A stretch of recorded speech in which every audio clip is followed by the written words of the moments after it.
صفايا وتلك المشاهد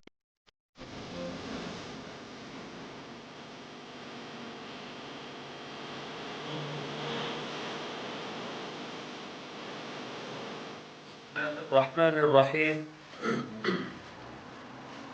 الحمد لله رب العالمين والصلاة والسلام على أشرف الأنبياء والمرسلين نبينا وحبيبنا محمد صلى الله عليه وسلم وعلى آله وأصحابه وسلم تسليما كثيرا إلى يوم الدين أما بعد me emrin e Allahut të gjithëmëshirshmit mëshirëplot. Falënderimi i takon vetëm Allahut krijuesit gjithësisë. Vetëm Allahun falenderojmë dhe vetëm prej tij ndihmë dhe falje kërkojmë. Salavatin ton dhe urimin më të mirë ja përcjellin të dashurit ton Muhammedit sallallahu alaihi wasallam, familjes së tij të nderuar dhe kushdo që e ka ndjekur, e ndjek dhe do ta ndjekë udhëzimin e tij sallallahu alaihi wasallam deri në ditën e gjykimit. Vëllezër të nderuar që jeni të pranishëm në xhami, gjithashtu dhe ju teleshikues të nderuar që na ndiqni nëpërmjet valëve të televizionit islam dhe ju dëgjues të nderuar që na ndiqni nëpërmjet radios islame në internet, ju përshëndesim për shëndetin e bukur islame. Assalamu alaikum wa rahmatullahi wa barakatuh. Paqja, bekimi, mirësia dhe mëshira e Allahut të madhëruar qoftë mbi të gjithë ju. Allahu i madhëruar thot në Kur'anin Kerim: "Ba'da a'udhu billahi minash shaitanir rajim, shahru Ramadan alladhi unzila fihi al-Qur'an hudan lin-nasi wa bayyinatin min al-huda wal-furqan.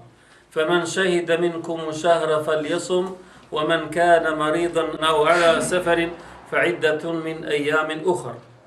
Thot Allahu i madhëruar në Kur'anin Kerim, muaji i shenjtë i Ramazanit është bërë obligim për të gjithë besimtarët musliman. Ata që arrin muajin e Ramazanit le ta agjërojnë për hatët Allahu subhanahu wa taala, ndërsa ata që janë të sëmur, janë udhëtar, le ta agjërojnë atë agjërimin e Ramazanit në ditë të tjera përveç ditëve që janë të në udhtim. Ndërsa sot të nderuar vëllezër dhe motra do të flasim në hadithin e pejgamberit sallallahu alaihi wasallam i cili thot: Allahu subhanahu wa taala nuk ka nevojë për agjërimin e dikujt i cili le ushqimin dhe pijen dhe nuk i len fjalët dhe veprat e këqija. Çfarë do thot? Allahu subhanahu wa taala nuk e obligon një besimtar ose një njeri musliman që të agjërojë muajin e shenjtë Ramazanit dhe ai gjatë gjithë ditës së tij të mos haj ushqim nga mëngjesi deri në mbrëmje, të mos pije nga mëngjesi deri në mbrëmje dhe gjatë gjithë ditës së tij ai të merret me fjalë, me thashatheme, me punë dhe vepra të cilët nuk janë të kënaqshme për njeriu, për individin dhe marrëdhëniet e tij shoqërore dhe natyrisht që nuk janë të kënaqshme dhe të pranueshme nga Allahu subhanahu wa taala në asnjë lloj forme. Për këtë person pejgamberi sallallahu alaihi wasallam thot në hadithin e tij: Allahu subhanahu wa taala nuk ka nevojë që një person të rri në këtë lloj forme, të rri pa bukë tër ditën e tij, të rri pa ushqim tër ditën e tij, të rri pa pi ujë ose pije të ndryshme gjatë ditës së tij dhe gjatë gjithë ditës së tij ai të merret me thashathemet, me probleme, me hajdutllëqe, me vepra të cilat janë të ndaluara fetarisht, kategorisht, por edhe në marrëdhënie shoqërore mund të ketë vepra të cilat janë të ndaluara që nuk duhen realizuar dhe si rrethoj të saj Allahu subhanahu wa taala nuk ja pranon besimtarit dhe besimtarës agjërimin e tij apo të saj. Qoftë edhe muslimanit i cili mund të jetë besimtar musliman, mirë po në besimin e tij karakterizohet me lëkundje të veprave të mira dhe lëkundje në vepra të këqija, ai duhet patjetër në mënyrë kategorike të largohet nga veprimet e ndaluara. Për këtë Allahu subhanahu wa taala thot që besimtarët musliman, ata cilët e kanë besuar Allahun subhanahu wa taala, duhet largohen në jetën e kësaj bote përfundimisht nga punë dhe veprat e liga. Ndërsa në muajin e shenjtë të Ramazanit, në mënyrë specifike duhet që gjunahet, që veprat e liga veprat e pakënaqshme, edhe pa tolerueshme, vepra të cilat nuk i don dhe vetë shoqëria, besimtari musliman të largohet nga ato vepra që Allahu subhanahu wa taala t'ia lësoi dhe t'ia pranoi agjërimin e Ramazanit. Pejgamberi sallallahu alaihi wasallam në hadith thot, ka për atyre njerëzve që nuk përfitojnë asgjë tjetër nga agjërimi i tyre, përveç se kanë qëndruar gjithë ditën e tyre të uritur dhe të etur. Vëllezër të dashur, duke u bazuar në hadithin e lartë përmendur dhe duke u dalur pak te hadithi i dytë që përmendëm që pejgamberi sallallahu alaihi wasallam thot, ka për njerëzve të cilët nuk fitojnë asgjë tjetër nga agjërimi i muajit Ramazanit, vetëm se uri dhe etje. Vetëm uri dhe etje. Ne në shoqërinë tonë dëgjojmë ditë pas dite, rast pas rasti, edhe kur ulemi në mexhliset tona ose kur takojmë me 2, 3 apo më shumë njerëz, miq tan, shok tan, ne fillojmë dhe bëjmë lloj-lloj muhabeti, ta themi kështu pa lidhje fare. Muhabete të cilët nuk janë të kënaqshme për njeriu. Muhabete të cilët nuk kanë asnjë lloj dobie nëse ato bëjnë. Në të vërtetë ne mund të themi mund të ketë një far peshë ose mund të ketë një sasi humori në bisedat tona. Mirë po në mënyrë kategorike në muajin e Ramazanit, Allahu subhanahu wa taala i ka kërkuar besimtarit dhe besimtares muslimane që në mënyrë kategorike të largohen nga këto veprime. Pra, nga veprimet që të cilat i dimni të gjithë janë haram. Nëse ne jemi agjërueshëm gjatë ditës tonë dhe bëjmë harame, është, si thot pejgamberi sallallahu alaihi wasallam, ka agjëruar, ka nejtur i unë gjithë ditën dhe në mbrëmje atij nuk është regjistruar për atyre njerëzve të cilët kanë agjëruar për hatër të Allahut dhe Allahu krijuesi i gjithësisë i ka shpërbyer ata, vetëm thot pejgamberi, ata kanë qëndruar të uritur dhe të etur dhe asnjë lloj shpërbimi nuk kanë.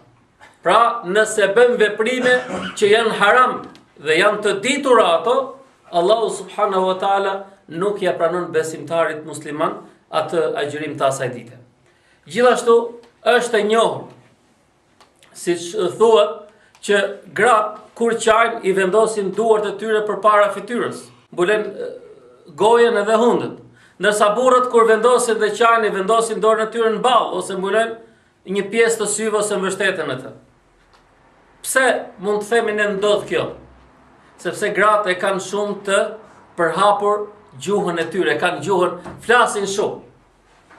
Me të vërtet gjuha është prej mishi, është më e butë se sa kocka që ne kemi në trupin tonë. Mirë po, është më e fortë se sa kocka jonë. Me anë të gjuhës e cila flet lloj-lloj fjale pa bazë, mund të shkatroj familje, mund të shkatroj farefise, mund të shkatroj dhe popull të cilët ndodhin ditë pas dite që dëgjojmë në lajme të ndryshme, si rrjedhoj e gjuhës së njerëzve dhe e grave në mënyrë të veçantë. Në mexhliset e grave, por edhe të burrave tani, në kohën e fundit zamonit po shikon që po bëhen mexhlise ose takime ku vetë merren me analizën e shoqërisë të afërt. Analizën, jo në analizë të mirë fillt me trajtu diçka se po rregullohet shoqëria, por fillojnë marrin në analizë të gjithë biografinë e nusës, e dhëndrit, e vllajt, e tezës, e kojshisë dhe nuk lënë gjë pa dhe pa diskutu dhe pa trajtu dhe këtë analizë në anën negative. Nuk e analizën situatën, thonë që filanka është në këtë lloj situate kritike, punon gjithë ditën dhe ka fëmijë në shtëpi, nuk ka kush t'ia mbajë, të gjemi rrugëzidhje t'ia mbajnë fëmijët e saj. Apo filani punon shumë dhe ka 5 fëmijë dhe nuk arrin të ketë idare të mirë dhe hajt ta ndihmojmë të gjithë. Por bisedat e grave edhe të burrave në aktualitetin bashkëkor janë si ta shikojmë një njeriu ton që është mirë, si t'ja gjejmë mënyrën ta rrëzojmë dhe ta shkatrojmë atë. Nuk na ban ne, muslimanëve bashkëkor dhe shqiptarëve bashkëkor, që të shikojmë një mikun ton, një robin ton, një komshiun ton, një shoqin ton, ta shikojmë mirë nga ana ekonomike, ta shikojmë mirë nga ana familjare. Mirë po ne vendosim në mënyrë të veçantë, vendosim lloj-lloj epiteti për t'ja ulur atit apo asaj vlerën e vet. Po ashtu dhe burrat, tham gratë kur qajnë i vendosin duart përpara gojës dhe hundët i mulojnë dhe qajnë. Kurse burrat mbulojnë syt. Nga ana psikologjike pse mbulojnë syt burrat? Dikush mund të thotë, dikur herët ka qenë burrat i mbulonin sytë që mos i shikonin shokët dhe miqt lotët kur qa, se burri që është burr nuk qa kur, thot populli, kurse burrat që janë burra sot nuk ka.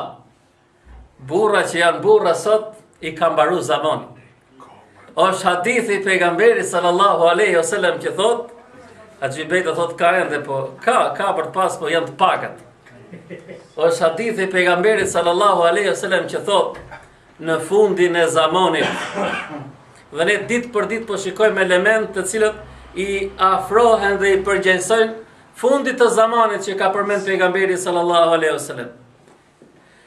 Ju që jeni më të moshuar se sa unë, e kujtoni kur dikur hoxhallarët apo dhe pleqtë e moshuar thonin që do të vi koha që burrat do të bëhen si gratë apo gratë do të bëhen si burrat.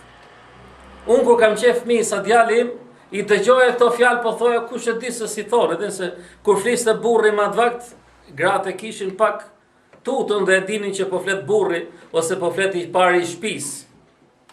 Kurse sot lodhet burri me fol sa dush, mirë po zëni do ta ketë gjithmonë më të ulë se sa gruaja. Para 20 vjetësh, para 30 vjetësh, para 40 vjetësh ju e kujtoni. Ishte tjetër situatë. Sot është tjetër situatë.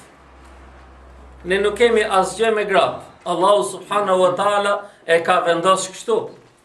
Pejgamberi sallallahu alaihi wasallam na ka lajmëruar që do ndodhe kështu dhe ne jemi dëshmitar të asaj. Që burrat janë bërë si gratë dhe gratë janë bërë si burrat. Ndoshta dikush nuk mund pajtohet me këtë realitet, por kjo është hadithi i pejgamberit sallallahu alaihi wasallam dhe është një prej shenjave të ditës gjykimit. Pra burrat sot nuk kanë turp më kur qajnë. Burrat sot nuk janë prej atyre që tranohen ose i vjen keq se po qajnë dhe shikon dikush kur qajnë. Sot burrat ankohen më shumë se sa gratë. Kur takon sot me miq edhe me shok, edhe këtu edhe në vendlindje, kur takon me mik vetëm fillon dhe ankohet. E merr listën e tij, kam këtë probleme, kam këtë probleme, kam këtë problem. Kurse në realitet është që burri që është burr dhe muslimani vërtet nuk duhet të ankohet në jetën e kësaj dynjaje. Duhet të ankohet vetëm Allahut krijuesit të gjithësisë. Ti kërkoj atit falje dhe mëshirë, ti kërkoj atit me azidh hallet e kësaj dynjaje. Sepse hallet belat tona na i sjell Allahu, nuk ja sjellim ne njëri tjetrit, ne bëhemi sebeb, por vin nga Allahu subhanahu wa taala. Si në rastin e hadithit të Ibn Abbasit radiallahu anhu, i cili ishte i vogël dhe e merr pejgamberi për dorë dhe i thot: "Ja Ibn Abbas, o djali i Abbasit, po të mësoj disa fjalë të vogla, por që kanë një kuptim të madh. Po t'jap disa orientime që ti kesh fanar në jetën tënde." Dhe i thot pejgamberi sallallahu alaihi wasallam: "O biri i Abbasit, dije dhe kije frikë Allahun kudo që t'jesh." Burrat e sotit, a e kanë frikë Allahun kudo që janë? Besojmë që ka prej atyre, po. Ka prej atyre që e kanë frikë Allahun subhanahu wa taala. Mirë po pjesa më e madhe e njerëzve, siç thot Allahu në Kur'anin Kerim, bel aktharuhum, më e madhe, sasia më e madhe e njerëzve, thot Allahu në Kur'anin Kerim, nuk e njohin, e mohojnë Allahun subhanahu wa taala.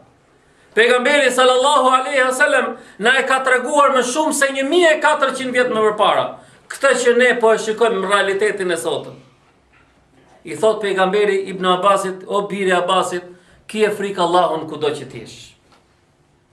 Përpara kije frikë Allahun, djathtas kije frikë Allahun, majtas kije frikë Allahun, mbrapa nëse kthehesh kesh frikë Allahun. Dhe kudo që t'jetësh në jetën tënde, kije frikë Allahun, sepse frika Allahut të zjerë gjithmonë selamet. Frika Allahut subhanahu wa taala gjithmonë e nderon besimtarin në jetën e kësaj dynjaje dhe natyrisht në botën tjetër e shpërblen Allahu subhanahu wa taala me xhenetet e lartë. Pra burrat e sotit e vendosin dorën ball, mbulojnë syt dhe qajnë, ndërsa gratë i mbulojnë gojën dhe hundët e tyre dhe qajnë. Ne nuk e kemi në qëllimin pse qajnë burra dhe pse qajnë gratë, pse vendosin duar kështu dhe i vendosin duar ashtu.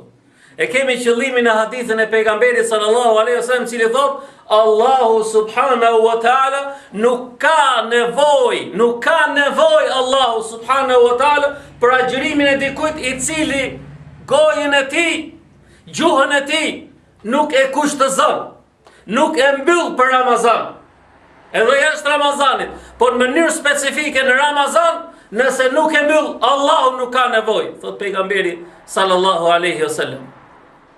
Dhe ai njeri i cili nuk i lën fjalë tek qija dhe shikime tek qija. Gratë tham e kanë gjuhën e gjatë dhe flasin shumë, por edhe burrat tham që janë bos si gratë. Por burrat me shikimin e tyre, ditën dhe natën me harame të shumta e të panumërta që i shikojnë. Pra më shumë ti grati fut në xhenem, gjuha e tyre e gjatë dhe më shumë ti i dënon burrat në xhenem, syri i cili është e pshor. Pra vllai nderuar dhe motë respektuar, në këto ditë të bekuara të Ramazanit, le të përpiqemi për hatër të Allahut subhanahu wa taala, që nga mëngjesi deri në mbrëmje, le ta mbyllim gojen. Bëjmë pak heshtje. Mariam alayha salam, një e dashur e Allahut, nëna e profetit të Allahut Isait alayhi salam, vendosi ta agjëronte me gojen e saj, me gjuhën e saj. Allahu e urdhroi ashtu. Dhe ne le ta marrim shembull Mariamën alayha salam. Të mos flasim në këto ditë, jo ta mbajmë gojen mbyll dhe mos flasim asgjë. Mos flasim fjalë të cilat ne i dim mjaft mirë se çfarë janë ato. Nuk ka mbet më që mos e di dikush kush është halali dhe kush është harami. Nuk ka mbet kush që mos thotë që unë nuk e di çfarë lejohet me fol dhe çfarë nuk lejohet me fol. Që gjithë ne i dim rregullat dhe disiplinat. Mirë po Allahu subhanahu wa taala në këtë muaj, nëse ne kemi qenë të lirë gjatë 11 muajve në këtë muaj, le të heshtim për hatër të Allahu subhanahu wa taala. Që agjërimi jon të plotësohet. Që Ramazani jon të jetë kabull tek Allahu subhanahu wa taala dhe në fund Ramazanit Allahu na thot hyni në xhenetet e larta, siç thamë mram në dersin e mramshëm, që janë hap dyert e xhenetit, janë zbukuruar dyert e xhenetit. Presin që besimtarët të cilët duan të shkojnë atje në xhenetin e lartë. Pra, vllai nderuar, motë respektuar, le të punojmë në këto ditë që na kanë mbet nga Ramazani. Ikën 2 ditë. Ikën ato, mbaruan, shkuan me shoqit e tyre. Çfarë kemi bërë ne dje dhe sot? A kemi bën ndonjë punë të mirë? A kemi hesht për hatër të Allahut? A kemi lexuar ndonjë ajet nga Kurani i Kerim? A kemi marrë një hadith pejgamberi sallallahu alaihi wasallam, ta lexojmë dhe ta përsërisim atë? A kemi marrë ndonjë libër që dim ta lexojmë dhe ta kuptojmë? A kemi qëndruar me familjen tonë dhe të diskutojmë për Allahun subhanahu wa taala, fenë ndritur islame, për pejgamberin sallallahu alaihi wasallam, për muajin e shenjtë Ramazanit dhe punë dhe veprat e mira që i bën besimtari dhe shpërblimin e madh që e gjen tek Allahu ditën e gjykimit? Ndoshta ne presim ende themi ka ende ditë, ka me dhe 28 ditë nga Ramazani dhe inshallah do ta kompensojmë këto 2 ditë, kanë qenë testim, përgatitje fizike, sepse me që ditë është e gjatë, ne jemi përgatit fizikisht këto 2 ditë dhe e kemi kalu. Nga nesër e pas nesër në vazhdim, do të vazhdojmë bëjmë zemjen, kemi bën zemje dhe jemi duke u përgatit dhe pastaj do të vazhdojmë të qëndrojmë gojë mbyllur, gojë kyçur, të ruajmë shikimin ton, të ruajmë dëgjimin ton dhe të bëhemi besimtar të mirë. Vllai nderuar, motë respektuar, nuk ka ditë, nuk ka orë, nuk ka minutë, nuk ka çast që duhet ta humb besimtarin në jetën e kësaj dhunjaje. Nuk ka garanci. Askush për nesh nuk ka garanci në jetën e kësaj dhunjaje. Mund të vdesim pa dal nga xhamia. Mund të vdesim duke shkuar rrugës për shtëpi. Mund të vdesim sa të vendosim kokën në shtrat. Mund të vdesim sabah sa të gdhehemi për të fal sabahun ose sa të hajmë syfyrin dhe pastaj nuk jemi në mesin e shokëve dhe miqve ta. Prandaj le të pendohemi tek Allahu subhanahu wa taala. Puna më e mirë që bën besimtari musliman pas agjërimit të Ramazanit në muajin e Ramazanit është pendimi dhe topja e vazhdueshme. Pejgamberi Allahut Muhamedi sallallahu alaihi wasallam e kishte zakon që vetë pendohej pa pushim gjithë ditën. Dhe ne le të pendohemi tek Allahu të krijuesi i gjithësisë. Inshallah me lejen e Allahut subhanahu wa taala do të flasim edhe për tema të tjera në ditët në vijim. E lusim Allahun na fal, na mëshiroj dhe në rrugën e drejtë na udhëzoj. E lusim Allahun subhanahu wa taala me emra dhe cilësitë e tij të veçanta, që namazin ton të kësaj nate kabull të na boj. Agjërimin e kësaj dite të gjatë Ramazanit inshallah kabull të na boj. E lusim Allahun subhanahu wa taala me gjithë lëshimet që kemi bërë gjatë ditës, Allahu të na falet, na mëshirojë dhe inshallah të na i plotësojë me punë dhe vepra të mira. E lusim Allahun subhanahu wa taala me emra dhe cilësitë e tij të veçanta, që në ditët në vazhdim Allahu të na lehtësojë që leta kemi agjërimin e Ramazanit, punë dhe vepra të mira, që Allahu të jetë i kënaqur, xhenetit na pres krah hapur dhe Allahu subhanahu wa taala të na mëshirojë në jetën e kësaj dynjaje dhe në botën tjetër dhe veçanërisht në natën e varrit.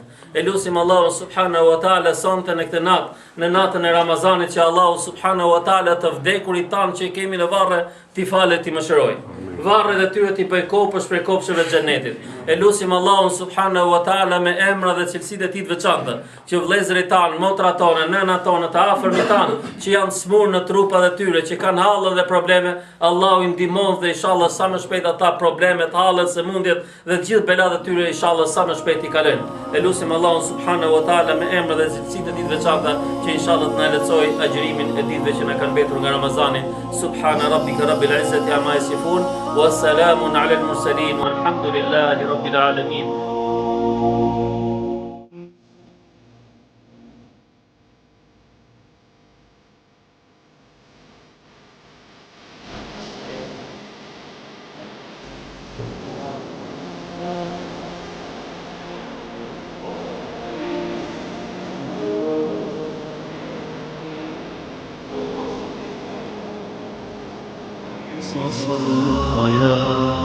وتلك المشاهد